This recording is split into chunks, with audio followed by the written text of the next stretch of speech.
Hello guys, ഇന്ന് നമ്മൾ ഋതുവിനെ ബേബികളാക്കാൻ പോകണം. നമ്മൾ മേക്കപ്പൊക്കെ ഇട്ട് ഡ്രസ്സൊക്കെ ഇട്ടിട്ട് ആക്കാൻ പോകണം. മെയിൻ പോയിന്റ് നമ്മുടെ കയ്യിൽ ഡ്രസ്സില്ല, അതാണ്. പിന്നെ ഞാൻ അവന് കുറേ പാടുപെട്ടു. കാരണം അവൻ നേരത്തെയൊക്കെ പുരുകും കണ്ണൊക്കെ എഴുതാനൊക്കെ അടിപൊളിയായി സമ്മതിക്കും. പക്ഷെ അവൻ ഇപ്പോൾ അങ്ങനെയുള്ളത് കാണുമ്പോഴേ തൂക്കി വലിച്ചെറിയും. അറ്റ്ലീസ്റ്റ് പൗഡർ പോലും ഇടാൻ അവൻ സമ്മതിക്കില്ല. പക്ഷെ ഞാൻ കുറേ നോക്കി, അവൻ സമ്മതിക്കണില്ല.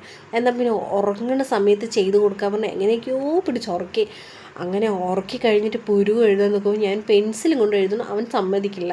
കാരണം ഞാൻ പെൻസിലും കൊണ്ട് പുരുകത്തിലേക്ക് എഴുതുമ്പോഴേക്കും അവൻ എണിക്കാനുള്ളത് കാണിക്കുന്നു. എന്നാൽ പിന്നെ വേണ്ട പറഞ്ഞാൽ അവിടെ ഒരു തീപ്പെട്ടി കണ്ടു, തീപ്പെട്ടിനെ കൊള്ളി വെച്ചിട്ടൊക്കെ ഞാൻ എഴുതി. പണ്ട് സ്കൂളിൽ പഠിക്കുന്ന കാലത്തൊക്കെ ഇതൊക്കെ വെച്ചിട്ട് എഴുതിയൊരു കാലം ഉണ്ടായിരുന്നു.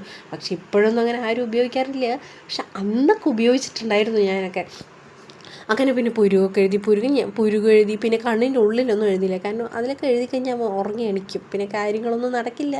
അങ്ങനെ വാലൊക്കെ ഇട്ട് എഴുതി, കവിളിലും താടിയിലും ഒരു കുത്ത് വെച്ച് കൊടുത്തു. ഇനിയിപ്പോൾ അടുത്തത് നെറ്റിയിലൊരു പൊട്ട് വെക്കണം. ഒട്ടുപൊട്ട് വെച്ചാൽ ശരിയാവില്ല.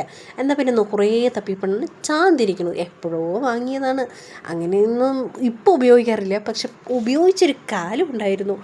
പണ്ട് സ്കൂളിൽ പഠിക്കുന്ന കാലത്തായിക്കോട്ടെ, ഈ +1 +2 ആ സമയം വരെയൊക്കെ ഞാനിത് ഉപയോഗിച്ചൊരു കാലം ഉണ്ടായിരുന്നു. അപ്പം ഇങ്ങനെ ഒട്ടുപൊട്ടൊന്നും ഞാൻ സാധാരണ വെക്കാറില്ല. ഇതിൽ നമുക്ക് പല ഡിസൈനിൽ വെക്കാം. ഇങ്ങനത്തെ ഈ ചാന്ത്, പിന്നെ കളർ ചാന്തുകളൊക്കെ ഉണ്ടായിരുന്നു.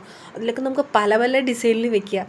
പണ്ട് സ്കൂളിൽ പഠിക്കുന്ന സമയത്ത് ഈ ബോട്ടിലിൻ്റെ സെൻറ്ററിൽ വെച്ചിട്ട് റൗണ്ട് വരയ്ക്കും. അപ്പോൾ കറക്റ്റ് ഒരു റൗണ്ട് കിട്ടും. അതിൽ സെൻറ്ററിലൊരു കുത്ത് വയ്ക്കും. പിന്നെ പാമ്പ് പോലെയൊക്കെ വരയ്ക്കും, പൂ വരയ്ക്കും, എന്തൊക്കെ വരയ്ക്കാൻ പറ്റുമോ അങ്ങനെയൊക്കെ ചെയ്യുമായിരുന്നു. അതൊരു കാലം. പക്ഷെ ഇപ്പോഴൊന്നും അത് ഉപയോഗിക്കാറില്ല. ഇപ്പോൾ ഉപയോഗിക്കാറില്ല. മെയിൻ കാരണം വേർത്ത് കഴിഞ്ഞ് അങ്ങനെ അത് പോകും, പിന്നെ പണിയാവും. പിന്നെ അതൊന്നും ഇപ്പോൾ ഉപയോഗിക്കാറില്ല. പിന്നെ അങ്ങനെ ഋതുവിന് അതൊക്കെ ഒരു കുത്തൊക്കെ വെച്ച് കൊടുത്തു. അവൻ ഉറങ്ങി എണിക്കേണ്ടതൊക്കെ ഇത് എന്നെ കാണാണ്ട് അവൻ സ്വയം എടുത്തൊരു വീഡിയോ ആണ്.